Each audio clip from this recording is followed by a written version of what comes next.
Assalamualaikum warahmatullahi wabarakatuh. Perkenalkan, nama saya Denny dengan NIM 21104173299. Baik, di sini saya akan menjawab soal UTS dengan video.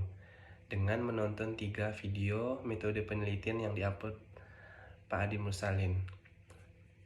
Soal bagian A, dari video yang diupload Pak Adi Mursalin tentang metode penelitian bisnis, saya telah menonton 3 video. Yang pertama, variabel penelitian, cara agar bab 2 tidak dibilang sampah, dan cara menulis landasan teori. Baik, soal selanjutnya. Dari video pertama, saya komen mengenai cara menulis landasan teori. Teori adalah suatu konsep yang berhubungan yang satu dan yang lainnya, serta berisi satu pandangan tentang suatu fenomena. Teori juga proses pengembangan ide-ide bagaimana peristiwa itu terjadi. Teori adalah satu ujian hipotesis, observasi, dan eksperimen. Landasan teori yang ada di bab 2 adalah dasar atau pondasi, merupakan pernyataan yang disusun secara struktur. Menetapkan variabel harus berdasarkan teori. Cara untuk menulis landasan teori: yang pertama, harus menulis penemunya. 2. Tahun dan tempat teori ditemukan dan isinya apa. Penulisan landasan teori harus ditulis dari sumber yang pertama. Proses menulis: yang pertama, membaca dan meneliti. Carilah teori yang paling kuat dan relevan. Kemudian didiskusikan tulisan dan teorinya apa saja. Baik, video kedua tentang variabel penelitian. Variabel penelitian merujuk pada seorang individu atau organisasi atau objek yang dapat diukur beserta observasi. Ada 5 jenis variabel. Yang pertama, variabel terikat, dependent variable, merupakan respon atau disebut variabel output. Kriteria konsekuen adalah variabel yang memengaruhi atau yang menjadi akibat adanya variabel bebas. Yang kedua, variabel bebas, independent variable, adalah proses yang diduga sebagai penyebab munculnya variabel terikat. Variabel bebas sering disebut dengan variabel stimulus, prediktor, dan antecedents. Nah, yang ketiga, variabel moderator, merupakan variabel bebas sekunder yang diangkat untuk menentukan apakah variabel tersebut mengaruhi hubungan antara variabel bebas primer dan variabel bebas terikat. Nah, yang keempat, variabel antara, intervening. Uraian tentang variabel di depan merupakan variabel yang concrete atau nyata. Variabel bebas, moderator, dan kontur masing-masing dapat dimanipulasi oleh peneliti dan dapat diamati pengaruhnya terhadap variabel terikat. Dan yang terakhir, variabel diskrit disebut juga variabel nominal atau kategori karena hanya dapat dikategorikan atas 2 huruf yang berlawanan, yakni ya dan tidak. Nah, selanjutnya video yang terakhir, video ketiga, cara agar bab 2 tidak dibilang sampah. Isi di dalam bab 2 harus ada diskusi, tidak hanya menulis kesimpulan tanpa diketahui maknanya. Di bab 2 ini diciptakan untuk menunjukkan pendapat yang saling menguatkan. Dalam akhir kalimat harus ada kesimpulan dan titik terang dalam surat diskusi. Setiap kalimat harus saling terkait dan mendukung. Nah, manfaat yang didapat setelah menonton 3 video tersebut: yang pertama, bisa memahami dan mengetahui apa sih yang dimaksud landasan teori dan bagaimana cara menulis landasan teori serta cara menentukan teori-teori yang harus digunakan di penelitian. Yang kedua, mengetahui apa saja variabel yang ada untuk di metode penelitian, cara menentukan variabel yang harus digunakan di penelitian, dan apa saja hubungan antar variabel-variabel. Nah, yang ketiga, mengetahui kriteria dan cara agar menulis bab 2 secara benar dan sesuai kaidah agar penelitian diterima oleh pembimbing beserta mudah dipahami. Untuk soal bagian 1 mengenai teori, jelaskan bagaimana cara menentukan judul dan bagaimana cara merumuskan judul yang baik. Nah, yang pertama di sini ada memahami program studi yang sedang dijalankan sebelum menentukan judul. Yang kedua, melihat dari tugas yang pernah dikerjakan dari semester 1 sampai 5 agar bisa menentukan jurnal, kemudian mendapatkan topik apa yang diteliti.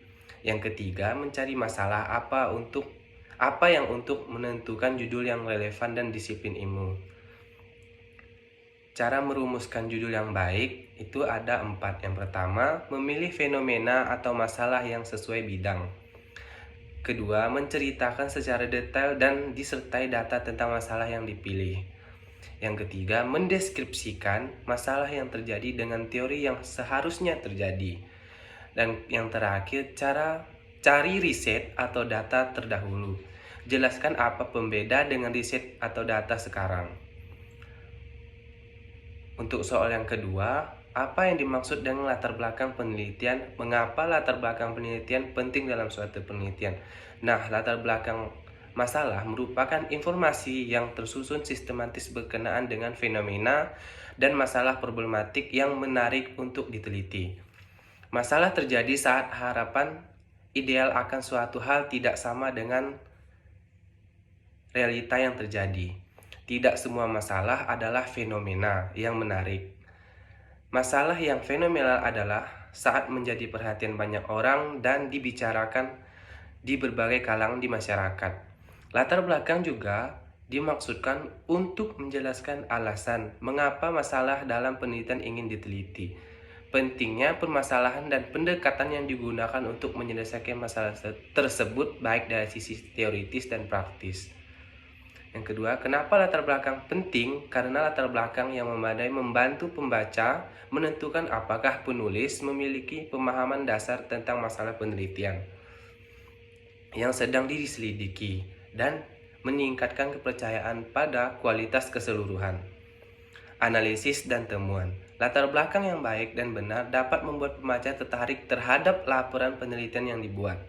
Latar belakang harus dimulai dengan mendefinisikan topik. Penting mengidentifikasi topik yang mana yang perlu ditinjau dan apa yang sudah diketahui pembaca tentang topik tersebut. Nah, untuk soal nomor 3, jelaskan bagaimana cara merumuskan masalah dan berikan contoh. Yang pertama, masalah peneliti harus dirumuskan dalam bentuk pertanyaan. Yang kedua, menggunakan kalimat yang jelas dengan kaidah bahasa Indonesia dengan mengikuti pola SPO atau yang lebih besarnya SPOK. Yang ketiga, harus menggambarkan adanya data. Yang keempat, harus merumuskan masalah harus menjadi dasar dalam membuat hipotesis penelitian. Yang kelima, yang keempat, masalah harus menjadi dasar bagi judul penelitian. Contohnya, analisis rasio keuangan dalam memprediksi laba, studi empiris pada perusahaan manufaktur yang terdaftar pada Bursa Efek Indonesia 2010-2012. Nah, di sini saya mengambil contoh apakah current ratio, leverage, inventory, turnover, operating profit, margin, price earning ratio berpengaruh terhadap perubahan laba untuk 2 tahun ke depan. Yang kedua, apakah current ratio, leverage, inventory, turnover, operating profit margin, dan price earning ratio berpengaruh secara simultan terhadap perubahan laba untuk periode 1 tahun ke depan. Untuk soal yang terakhir, jelaskan teori tentang tujuan penelitian dan manfaat penelitian. Tujuan penelitian adalah rumusan kalimat yang menunjukkan adanya hasil suatu yang akan diperoleh setelah peneliti selesai. Juga sesuatu yang akan dicapai untuk ditangani dalam satu penelitian. Nah, di sini ada beberapa manfaat penelitian. Yang pertama, bagi masyarakat, memberikan informasi mengenai permasalahan laba yang sering terjadi di suatu negara. Yang kedua, masyarakat akan lebih tahu dan bisa memahami kenapa hal tersebut bisa terjadi dan solusi untuk mengatasinya. Dan yang kedua, bagi pemerintah, pemerintah dapat mengetahui permasalahan pokok dari laba yang timbul dan efek dari permasalahan laba tersebut. Dan selanjutnya, pemerintah dapat mencari solusi terhadap permasalahan tersebut. 3, bagi peneliti, membantu mencari titik kesalahan dalam permasalahan laba yang terjadi. Baik, sekian komentar saya mengenai 3 video metode penelitian yang diupload Pak Adi Mursalin. Kurang lebihnya saya minta maaf. Sekian, terima kasih. Assalamualaikum warahmatullahi wabarakatuh.